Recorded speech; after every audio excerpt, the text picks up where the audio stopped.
മൂന്നാമത്തെ എപ്പിസോഡിൽ ആദ്യം തന്നെ കാണിക്കുന്നത് 6 മാസമുള്ള ദി ഗാൻസു കോറിഡോറാണ് ആദ്യം തന്നെ കാണിക്കുന്നത്. അവിടേക്ക് ഒരു കുതിരപ്പുറത്ത് ഒരു പെൺകുട്ടി വരുന്നുണ്ട്. ദൂരെ നിന്ന് നോക്കുമ്പോൾ അവിടെ കുറേ വീടുകൾ കാണുന്നു. അങ്ങോട്ട് ആ ഒരു പെൺകുട്ടി നടന്നു പോകുന്നു. അവിടെ ആരെങ്കിലും കാണുന്നുണ്ടോ എന്ന് അവൾ നോക്കുന്നു. പക്ഷേ അവിടെ ആരെയും കാണുന്നില്ല. ജീവനറ്റ കുറെ മൃതശരീരങ്ങൾ മാത്രമേ അവിടെ ഉണ്ടായിരുന്നുള്ളൂ. അത് അവളുടെ കുടുംബക്കാരായിരുന്നു. അവൾ അവിടെ പോയി നോക്കുന്ന സമയം അവളുടെ അച്ഛനും അമ്മയും മരിച്ചു കാണുന്നതാണ് അവൾ കാണുന്നത്. സഹിക്കവയ്യാതെ അവൾ പൊട്ടിക്കരയുന്നു. പിന്നീട് കാണിക്കുന്നത് അവരുടെ ചിതയ്ക്ക് തീ കൊടുക്കുന്നതാണ്. ശരിക്കും പറഞ്ഞ ശുവാങ്കായ പ്രിൻസസ് ആയിരുന്നു. പ്രൊഫസറിന്റെ വീടിന് മുന്നിൽ നിൽക്കുന്നതായിരുന്നു പ്രിൻസസ്. പോലീസുകാരും അവിടെ ഉണ്ടായിരുന്നു. ശരിക്കും പറഞ്ഞ ആ ഒരു പ്രൊഫസറെ ഒബ്സർവ് ചെയ്യാനാണ് അവരവിടെ നിന്നത്. മറ്റൊരു സൈഡ് നോക്കുമ്പോൾ ഷെർലക് ഹോംസും അവൻ്റെ ഫ്രണ്ടും അവിടെയുണ്ട്. പോലീസ് നോട്ടീസിന് മുന്നിൽ ഷെർലക് ഹോംസ് എന്ന് പിറവിറുക്കുന്നതാണ്. ഈ ഒരു ഫോട്ടോയിൽ എന്നെ കാണാൻ നല്ല ഭംഗിയുണ്ട് എന്നൊക്കെ. നീ അവിടെ കാണുന്ന ആ ഒരു തൂപ്പുകാരനെ ശ്രദ്ധിച്ചോ? ആ ഒരു ജനൽ പോലും തുടക്കുന്നത് അത്ര ശ്രദ്ധയോടെ ആയിരിക്കാം എന്ന് പറയുന്നുണ്ട്.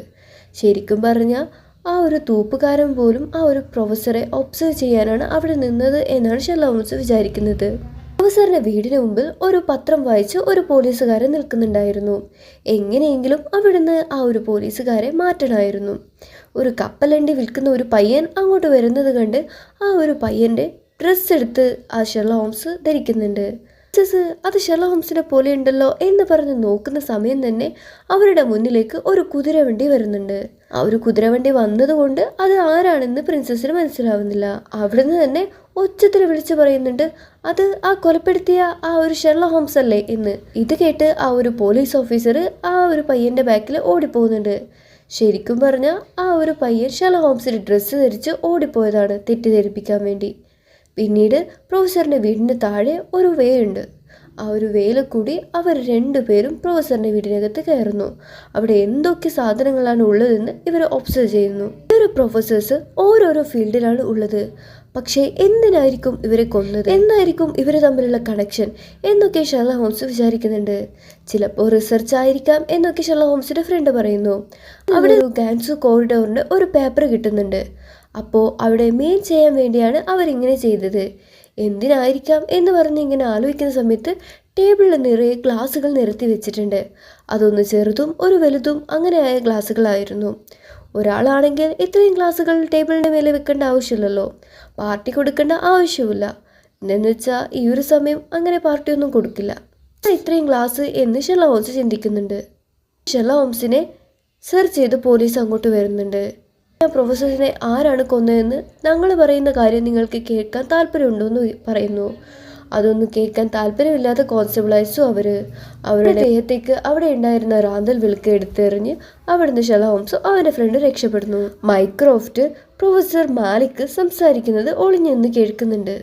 പ്രൊഫസർ കണ്ട് അങ്ങോട്ട് വരുന്ന സമയത്ത് മൈക്രോഫ്റ്റ് രക്ഷപ്പെടാൻ ശ്രമിക്കുന്നു. പ്രൊഫസർ പറയുന്നുണ്ട്, നീ എന്താ ഇവിടെ എന്ന് പറയുന്നു. നിങ്ങളിവിടെ ഉള്ള കാര്യം എനിക്കറിയില്ലായിരുന്നു, ഞാനിങ്ങനെ പോകുമ്പോൾ വന്നതാണ് എന്നൊക്കെ പറഞ്ഞ് എസ്കേപ്പ് ആവാൻ നോക്കുന്നുണ്ട്. അനിയനെ രക്ഷിക്കാൻ വേണ്ടിയല്ല നീ ഇങ്ങനെയൊക്കെ ചെയ്യുന്നത് എന്ന് പറയുമ്പോൾ മൈക്രോഫ്റ്റ് സമ്മതിക്കുന്നുണ്ട്. നിങ്ങളന്ന് എൻ്റെ അനിയൻ ജയിലിൽ കിടക്കുന്നത് തന്നെയാണ് എനിക്ക് നല്ലത് എന്ന് പറഞ്ഞതുകൊണ്ടാണ് ഞാനിങ്ങനെ ചെയ്തതെന്നൊക്കെ പറയുന്നു. നിന്റെ ജോലി ഇനി മുതൽ നീ ചെയ്യണ്ട. നിന്റെ ബ്രദറിന്റെ വേക്കൻസി ഓക്സ്ഫോർഡിൽ ഒഴിഞ്ഞെടുപ്പുണ്ട്. നീ ഇനി മുതൽ ആ ഒരു വോളണ്ടിയറുടെ ജോബ് ചെയ്തോ എന്ന് പറഞ്ഞ് അവങ്ങൊന്ന് പോകുന്നു. അടുത്ത സീനിൽ കാണിക്കുന്നത് ഷെർലക് ഹോംസിന്റെ ഫ്രണ്ട് ഒരു പെൺകുട്ടിയോട് സംസാരിക്കുന്നതാണ്. നീ ആ പ്രൊഫസറിന്റെ അടുത്തേക്ക് ഇടയ്ക്കിടയ്ക്ക് പോകുന്നുണ്ടല്ലോ, എന്താ കാര്യം? ഓ ആ ഒരു കാര്യത്തെപ്പറ്റി നീ എന്തിനാ എന്നോട് ചോദിക്കുന്നേ? നിനക്ക് അത്രയൊക്കെ ഫീലിങ്സ് ഉണ്ടോ എന്നോട് എന്നൊക്കെ ആ ഒരു പെണ്ണ് അവനോട് തിരിച്ചു ചോദിക്കുന്നുണ്ട്. ഞാനൊരു പ്രൊജക്റ്റിൻ്റെ കാര്യമായിട്ടാണ് ഞാൻ പോയത് എന്നൊക്കെ ആ ഒരു പെണ്ണ് അവനോട് പറയുന്നുണ്ട്. എന്ത് പ്രൊജക്റ്റാണ്? ഒരു സൗണ്ടിനെ പറ്റിയുള്ള ഒരു പ്രൊജക്റ്റാണ്.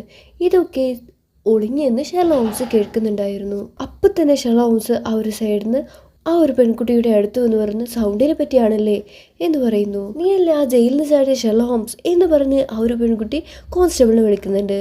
അവിടുന്ന് അവർ രണ്ടുപേരും ഓടി രക്ഷപ്പെടുന്നു. പിന്നീട് പോകുന്നത് ആ ഒരു പ്രൊഫസറിന്റെ വീട്ടിലേക്കായിരുന്നു. അവിടെ പോയി 13 ഗ്ലാസുകൾ നിരത്തി വെച്ചതിനെ പറ്റി പിന്നെ ആലോചിക്കുന്നു. അത് ശരിക്കും പറഞ്ഞ ആ ഒരു 13 ഗ്ലാസും ആ ഒരു യൂണിവേഴ്സിറ്റിയിലെ ബിൽഡിങ്സ് ആയിരുന്നു. ഇപ്പോൾ ആ ഒരു പ്രൊഫസറെ കാണുന്നില്ല. അപ്പോൾ ആ ഒരു പ്രൊഫസർ ഇവിടെയുള്ള ഏതെങ്കിലും ബിൽഡിങ്ങിലുള്ള ടവറിൻ്റെ മുകളിലായിരിക്കും ഉണ്ടാകുന്നത്. ആ ഒരു സ്ഥലത്ത് വരുന്നവരെയും പോകുന്നവരെയും കാണാൻ പറ്റുന്ന ആ ഒരു ടവറായിരിക്കാം. അത് ഏത് ടവറാ എന്ന് അവർ ആലോചിക്കുന്നു. അവസാനം അവർക്ക് കിട്ടുന്നുണ്ട്. അവർ രണ്ടുപേരും അങ്ങോട്ട് ഓടിപ്പോകുന്നു. ആ ഒരു ടവർ സ്ഥിതി ചെയ്യുന്നത് ഒരു ചർച്ചിൻ്റെ അടുത്തായിരുന്നു. അങ്ങോട്ട് പോകുമ്പോൾ ചർച്ചിൽ പ്രാർത്ഥന നടക്കുന്നുണ്ടായിരുന്നു. അവിടുന്ന് നേരെ പോയി അവിടെ ഉണ്ടായിരുന്ന വാതിലൊക്കെ തല്ലിപ്പൊട്ടിക്കുന്നുണ്ട്. പ്രാർത്ഥന നടക്കുന്ന കാരണത്താൽ ആ ഒരു വാതിൽ പൊട്ടിച്ചൊന്നും ആരും കേട്ടിട്ടില്ല. അവരവിടെ എത്തി പ്രൊഫസറെ കണ്ടുപിടിച്ചതും പ്രിൻസസ് ആ ഒരു പ്രൊഫസറെ ആ ഒരു ബിൽഡിങ്ങിൻ്റെ മുകളിൽ നിന്ന് താഴേക്കിട്ട് കൊല്ലുന്നുണ്ട്. അപ്പം തന്നെ ഷെർലോക്ക് ഹോംസിന് ഈ ഒരു കാര്യങ്ങളൊക്കെ മനസ്സിലായി. എല്ലാം ചെയ്തത് ഈ ഒരു പ്രിൻസസ് ആണെന്ന്. പ്രിൻസസും ആ ഒരു ബിൽഡിങ്ങിന് മുകളിൽ നിന്ന് താഴെ വീഴാൻ പോകുന്നു. അപ്പം തന്നെ ഷെർലോക്ക് ഹോംസ് വന്ന് കൈ പിടിക്കുന്നുണ്ട്. നിനക്ക് പേടിയാണല്ലേ, നീ എൻ്റെ കൈ വിട്ടോ, ഞാൻ മരിച്ചാൽ പോട്ടെ എന്നൊക്കെ പ്രിൻസസ് ഡയലോഗെല്ലാം പറയുന്നുണ്ട്. ഷെർലോക്ക് ഹോംസിന് അവളെ താഴെ ഇടാൻ തീരെ മനസ്സില്ല. അവൾ പറയുന്നുണ്ട് നീ കുട്ടിയാണ് എന്ന് പറഞ്ഞ് അവളുടെ കയ്യിലുണ്ടായിരുന്ന ഗ്ലൗസ് ഊരി അവൾ താഴോട്ട് വീഴുന്നുണ്ട്. വീണത് മാത്രമല്ല അവിടെ ഉണ്ടായിരുന്ന ഒരു കയറ് പിടിച്ച് അവൾ രക്ഷപ്പെട്ടു പോകുന്നുണ്ട്. അവൾ വീഴുന്ന സമയത്ത് അവളെ കയ്യിലുണ്ടായിരുന്ന ഗ്ലൗസ് അത് ഷെർലോക്ക് ഹോംസിന്റെ കയ്യിൽ കിട്ടുന്നുണ്ട്. അത് ഇന്ന ഷോപ്പിൽ നിന്നാണ് വാങ്ങിയെന്ന് അവർക്ക് മനസ്സിലായി. പിറ്റേ ദിവസം നേരെ അവർ ആ ഷോപ്പിലേക്ക് പോകും. അവിടെ പോയി അവർക്ക് വേണ്ട ക്യാപ്സ് ഒക്കെ നോക്കുന്നുണ്ട്.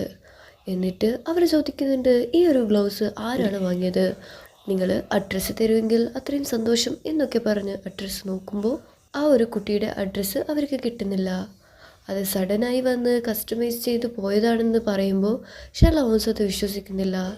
നിങ്ങൾ പേടിക്കേണ്ട, അത് ഞാൻ അവർ കയ്യിൽ കൊടുത്തോളാം, അവർ സ്ഥിരം കസ്റ്റമറാണ് എന്ന് പറയുന്നു. അത് ശരിയാവില്ല, ഇവന് ആ ഒരു കുട്ടിയോട് ചെറുതായി ക്രഷുണ്ട്, അപ്പോൾ ആ ഒരു കാര്യത്തിലാണ് ഇങ്ങനെയൊക്കെ ചെയ്തത്.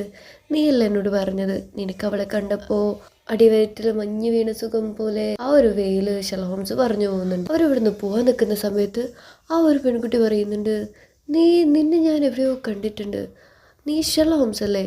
ആ, ഇവരെ കണ്ട പലരും പറയാറുണ്ട് ഷെർലോക്ക് ഹോംസിനെ പോലെ ഉണ്ടെന്ന് പറഞ്ഞ് അവർ രണ്ടുപേരും അവിടുന്ന് എസ്കേപ്പ് ആവുന്നു. പിന്നെ കാണിക്കുന്നത് പ്രിൻസസ് ഒരു പാർക്കിൽ ഇരിക്കുന്നതാണ്. അപ്പോൾ പ്രിൻസസിനെ കാണാൻ വേണ്ടി ഒരാൾ അങ്ങോട്ട് വരുന്നുണ്ട്. അയാൾ വന്ന് പറയുന്നുണ്ട് നീ ഇവിടെ നിൽക്കണ്ട, നീ ഇനി പോയിക്കോ നിൻ്റെ നാട്ടിലേക്ക്, ഞാൻ ടിക്കറ്റ് ബുക്ക് ചെയ്തിട്ടുണ്ട് എന്നൊക്കെ പറയുന്നുണ്ട്. അപ്പോൾ പ്രൊഫസർ മാലിക് അയാളെ കാര്യം നീ വിട്ടേക്ക് എന്ന് പറയുന്നുണ്ട്.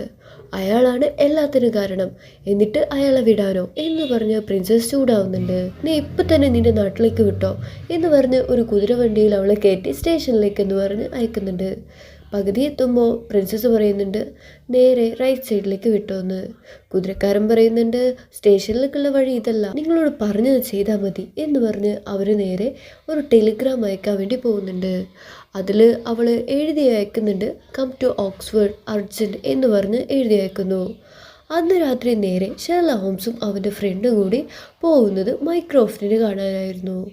ഷുവാൻ എപ്പോഴാണ് ഇംഗ്ലണ്ടിൽ നിന്ന് ഇങ്ങോട്ട് വന്നത് എന്ന് ഷെർലോക്ക് ഹോംസ് അവൻ്റെ ബ്രദറായ മൈക്രോഫ്റ്റിനോട് ചോദിക്കുന്നുണ്ട്. അവരാണെങ്കിൽ ഇവരെ കണ്ട് ഷോക്കായി ആരെങ്കിലും ഇവരെ കണ്ടോ എന്ന് അങ്ങോട്ടും ഇങ്ങോട്ടും നോക്കുന്നുണ്ട്. ആദ്യം ഉള്ളിലോട്ട് വാ, പിന്നെ ഡിസ്കസ് ചെയ്യാം എന്ന് പറഞ്ഞ് വീടിൻ്റെ അകത്തേക്ക് വിളിച്ചോണ്ട് പോകുന്നു. നീ ജയിലിൽ ചാടി ഈ ഒരു പ്രശ്നങ്ങളെല്ലാം വലുതായത്, പിന്നെ ഞാൻ ചെയ്യാത്ത കുറ്റത്തിന് ഞാൻ ആ ജയിലിൽ കിടന്ന് ആ തൂക്കുകയറും വാങ്ങിയിരിക്കുന്നു, അതല്ലേ ഇപ്പം എനിക്ക് പണി എന്ന ഒരു ടൈപ്പിൽ ഷെർലോക്ക് ഹോംസ് സംസാരിക്കുന്നുണ്ട്. നിനക്ക് വേണ്ടി ഞാൻ എത്ര കഷ്ടപ്പെട്ടു എന്ന് നിനക്കറിയോ? ഉണ്ടാവില്ല, നിനക്ക് നിൻ്റെ കാര്യം മാത്രമല്ലേ വലുത് എന്നൊക്കെ പറഞ്ഞ് ഷെർലോക്ക് ഹോംസിൻ്റെ ബ്രദർ ശകാരിക്കുന്നുണ്ട്. ഇപ്പോൾ അഡ്വൈസ് ചെയ്യാനുള്ള നേരമല്ല എന്ന് ഷെർലോക്ക് ഹോംസ് പറയുന്നു. ഒരു പോലീസുകാരനെ ഇടിച്ച് പരിക്കും പറ്റി, അയാൾക്കിനി എന്താവുമെന്ന് അറിയില്ല എന്ന് പറയുന്നുണ്ട്. അതൊന്നും എൻ്റെ പണിയല്ല, അതൊക്കെ ഇവൻ്റെ പണിയാണെന്ന് ഷെർലോക്ക് ഹോംസ് അവൻ്റെ ഫ്രണ്ടിനെ ചൂണ്ടിക്കാണിക്കുന്നു. അവൻ പറയുന്നു അയാൾക്കൊന്നും സംഭവിക്കില്ല. അപ്പം തന്നെ ഷെർലോക്ക് ഹോംസ് അവൻ്റെ കയ്യിലുള്ള ആ ഗ്ലൗസ് കാണിക്കുന്നുണ്ട്. ഇത് ആരുടെയെന്നറിയോ? ഇത് ആ ഷുവാൻ പ്രിൻസസിൻ്റെയാണ്. അവർ ഇവിടെ വന്നിട്ട് എത്ര ദിവസമായെന്നറിയില്ല. ഒരു 2 വീക്സ് മുമ്പേ അളവ് കൊടുക്കാതെ അവർക്ക് എങ്ങനെയാണ് ഈ ഒരു ഗ്ലൗസ് ലഭിച്ചത് എന്ന് അവർ ആലോചിക്കുന്നുണ്ട്. പ്രിൻസസ് വന്ന ദിവസം എപ്പോഴാണെന്ന് അവർ തലങ്ങുവിലങ്ങ് ആലോചിക്കുന്നു. എന്നിട്ടും അവർക്ക് പിടികിട്ടുന്നില്ല. പ്രിൻസസ് വരുമ്പോൾ പ്രിൻസസിൻ്റെ കൂടെ ഉണ്ടായിരുന്ന ആ ഒരാളെ മീറ്റ് ചെയ്യാൻ വേണ്ടി ഇവർ 3 പേരും അങ്ങോട്ട് പോകുന്നു. ഇവർ വിചാരിക്കുന്നത് ആ ഒരു പ്രിൻസസ്സാണ് എല്ലാവരെയും കൊന്നതെന്നാണെന്ന്. പ്രിൻസസിൻ്റെ ഒന്നിച്ച് വന്ന കാര്യങ്ങളൊക്കെ ചോദിക്കുമ്പോൾ പ്രിൻസസ് വരുന്ന സമയത്ത് പ്രിൻസസിൻ്റെ കയ്യിലുണ്ടായിരുന്ന ഉടമ്പടിയും പ്രിൻസസെയും ആരോ തട്ടിക്കൊണ്ടുപോയി. ഒന്നിച്ച് വന്ന അയാളെയും കൊല്ലുകയും ചെയ്തു. അപ്പോൾ തന്നെ ഇയാളുടെ കണ്ണടയെടുത്ത് അവർ പൊട്ടിക്കുകയും ചെയ്തു. എന്നിട്ട് പ്രിൻസസിനെ അവരെടുത്തോണ്ട് പോയി. പ്രിൻസസ് ആണെങ്കിൽ അവിടെ പോയി ഫൈറ്റൊക്കെ ചെയ്ത് വരുന്ന സമയത്ത് പ്രിൻസസിനോട് ഒരു പെൺകുട്ടി വന്ന് പറയുന്നുണ്ട്, your dress is very beautiful. പിന്നെ കാണിക്കുന്നത് ആ ഒരു പെൺകുട്ടി പ്രിൻസസ് ആയിട്ട് വരുന്നതാണ്. ശരിക്കും പറഞ്ഞ് പ്രിൻസസിനെ ഇവർ കിഡ്നാപ്പ് ചെയ്ത് പ്രിൻസസിൻ്റെ വേഷത്തിൽ ആൾമാറാട്ടം ചെയ്ത് ഇവർ നേരെ ഓക്സ്ഫോർഡ് യൂണിവേഴ്സിറ്റിയിലേക്ക് വന്നു. അത് ഈ ഒരാൾക്ക് മനസ്സിലായില്ല. എന്നു വെച്ചാൽ ഇയാളുടെ കണ്ണട ഓൾറെഡി പൊട്ടിയിരുന്നു. അതുകൊണ്ടായിരുന്നു ഷെർലോക്ക് ഹോംസും അവൻ്റെ ഫ്രണ്ടും കയ്യിൽ ഓരോരോ സംഖ്യകളെടുത്ത് കാണിക്കുന്നുണ്ട്, സ്പെക്സ് വെക്കാതെ. ഇയാൾക്ക് കണ്ണ് കാണുന്നുണ്ടോ എന്നാണ് നോക്കിയത്. അപ്പോൾ വന്നത് പ്രിൻസസ് ആണെന്ന് ഇയാൾക്ക് എങ്ങനെ മനസ്സിലായി എന്നാണ് ഇവർ വിചാരിക്കുന്നത്. ശരിക്കും പറഞ്ഞാൽ ഇയാളുടെ ഈ ഒരു ഡിസാബിലിറ്റി മനസ്സിലാക്കിയാണ് ഇവർ വന്ന് ഇങ്ങനെ ചെയ്തത് എന്നിവർക്ക് മനസ്സിലായി. ഇപ്പോൾ യൂണിവേഴ്സിറ്റി ഉള്ളത് ഫേക്ക് ആയിട്ടുള്ള ഒരു പ്രിൻസസ് ആണെന്ന് ഇവർക്ക് മനസ്സിലായി. അപ്പോൾ കാണിക്കുന്നത് പ്രിൻസസ് ലൈബ്രറിയിലിരുന്ന് വെയിറ്റ് ചെയ്യുന്നതാണ്. അപ്പോൾ കാണിക്കുന്നത് പ്രിൻസസ് ലൈബ്രറിയിൽ നിന്ന് ആരെയോ വെയിറ്റ് ചെയ്യുന്നു. അപ്പോൾ പ്രിൻസസ് പഴയ കാര്യങ്ങളൊക്കെ ഓർക്കുന്നു. പ്രൊഫസർ മാലിക്കിനെ കൊല്ലാനുള്ള ദേഷ്യത്തിൽ അവനെ ഞാൻ വെറുതെ വിടില്ല എന്ന് പ്രിൻസസ് പറയുന്നതാണ്. സോറി, ഇപ്പോൾ പ്രിൻസസ് അല്ല, വേറെ ആരോ ആണ്. അവർ പ്രൊഫസറെ വകവരുത്താൻ വേണ്ടി ഏതറ്റവും പോവും എന്നുള്ളത് ഈ ഒരു കാര്യത്തിൽ തന്നെ മനസ്സിലായി. അവളെ സഹായിക്കാം എന്ന് പറഞ്ഞ് ആ ഒരു സമയത്ത് ഒരാൾ വന്ന് പറയുന്നുണ്ട്, എനിക്കറിയാം പ്രൊഫസർ മാലിക്കിനെ, അവരുടെ അടുത്തേക്ക് ഞാൻ നിങ്ങളെ കൊണ്ടുപോവാം എന്ന് അയാൾ പറയുന്നുണ്ട്. ആ ഒരു വാക്കും കേട്ടാണ് ആ ഒരു പെൺകുട്ടിയെ ടിക്കറ്റ് എടുത്ത് നീ നിന്റെ നാട്ടിൽ പോയിക്കോ എന്ന് പറഞ്ഞ ആ ഒരാളില്ലേ, അയാളാണ് ആ ഒരാൾ. ഈ ഒരു സമയം ഇവളെ കാണാൻ വേണ്ടി ഒരു പെൺകുട്ടി വരുന്നുണ്ട്. ശരിക്കും പറഞ്ഞാൽ അത് അവളുടെ സഹോദരിയായിരുന്നു. അവൾക്കായിരുന്നു ഇവൾ ടെലിഗ്രാം അയച്ചത്. പിന്നെ കാണിക്കുന്നത് മൈക്രോഫ്റ്റ് പ്രൊഫസർ മാലിക്കിന് ഹെൽപ്പ് ചെയ്യാം എന്ന് പറയുന്നതാണ്. ഞാൻ നിങ്ങൾക്ക് ഹെൽപ്പ് ചെയ്ത് തരാം എന്നൊക്കെ പറയുന്നുണ്ട്. നിന്റെ സേവനം ഇവിടെ ആവശ്യമില്ല, നീ ഇവിടുന്ന് വേഗം പോയിക്കോ എന്ന് പറയുന്നു. ഓൾറെഡി ഫോറൻസിക് സെക്രട്ടറി അങ്ങോട്ട് വരുന്നുള്ള വിവരം അവൻ അറിഞ്ഞിട്ടാണ് അങ്ങോട്ട് വന്നത്. അവനോട് സംസാരിക്കാൻ വേണ്ടി നേരെ പോകുന്നുണ്ട്. ഹലോ സർ, ഞാൻ നിങ്ങളുടെ ഒരു എംപ്ലോയിയാണ്. എനിക്ക് ഡെയിലി ഇവിടെ കുറേ എംപ്ലോയീസ് ഉണ്ട്, അതിൽ നീ ആരാണെന്ന് എനിക്കറിയില്ല എന്ന് അയാൾ പറയുന്നുണ്ട്. അവനെ പിടിച്ച് പുറത്താക്കുന്ന സമയത്ത് മൈക്രോഫ്റ്റ് പറയുന്നുണ്ട്, എനിക്കറിയാം പ്രൊഫസേഴ്സിന് ആരാണ് കൊന്നതെന്ന്. അപ്പോൾ ആ ഒരു സെക്രട്ടറി അവരെ അവിടെ നിർത്താൻ പറയുന്നു. ഒരു ഫോട്ടോ കാണിച്ച് പറയുന്നു, ഇതാണ് റിയൽ ആയിട്ടുള്ള ചൈനീസ് പ്രിൻസസ്. ഇവിടെ വന്നിട്ടുള്ളത് ഒരു ഫേക്ക് ആയിട്ടുള്ള പ്രിൻസസ് ആണ്. ഇതൊക്കെ കണ്ടെത്തിയത് എൻ്റെ അനിയനായ ഷെർലോക്ക് ഹോംസ് ആണ്. ഇനി നമ്മൾ എങ്ങനെ കണ്ടുപിടിക്കും എന്ന് പറയുമ്പോൾ അവിടെ ഉണ്ടായിരുന്ന ചെയറിൽ ഒളിഞ്ഞിരിക്കുകയായിരുന്നു ഷെർലോക്ക് ഹോംസും അവൻ്റെ ഫ്രണ്ടും. നമ്മൾ സഹായിക്കാം എന്ന് പറഞ്ഞ് അവരങ്ങോട്ട് വരുന്നു. വോൾട്ടൺ ഹാളാണ് പിന്നെ കാണിക്കുന്നത്. കോൺസ്റ്റബിൾസൊക്കെ അവിടെ ഉണ്ടായിരുന്ന പെട്ടികൾ എടുത്തുകൊണ്ട് അതിൻ്റെ അകത്ത് കൊണ്ടുപോയി വെക്കുന്നുണ്ട്. ഈ ഒരു സമയം ഡിറ്റക്റ്റീവ് കോൺസ്റ്റബിളിനോട് ചോദിക്കുന്നുണ്ട്, നീ ഇതുപോലത്തെ എത്ര കേസുകൾ അന്വേഷിച്ചിട്ടുണ്ട്? 0. ഓ ഓക്കെ, നീ ഇതിലൊന്നും തലയിടാൻ വരണ്ട, നീ എവിടെയെങ്കിലും മൂലക്കിരുന്നോ. എനിക്ക് ചായ കുടിക്കാൻ തോന്നുന്നുണ്ട്, നീ ഷുഗർ ഇടാത്ത ചായ എനിക്ക് കൊണ്ടുതരുമോ എന്ന് പറഞ്ഞ് അവരോട് ചോദിക്കുന്നു. നെക്സ്റ്റ് കാണിക്കുന്നത് അന്ന് രാത്രി എല്ലാവരും ഉറങ്ങാതെ പ്രൊഫസർ മാലിക്കിനെ പ്രൊട്ടക്റ്റ് ചെയ്യാൻ വേണ്ടി കാത്തിരിക്കുകയാണ്. ഈ ഒരു സമയം മൈക്രോഫ്റ്റ് ഷെർലോക്ക് ഹോംസിനോട് പറയുന്നുണ്ട്, നീ പറഞ്ഞത് കറക്റ്റ് ആവുമല്ലേ?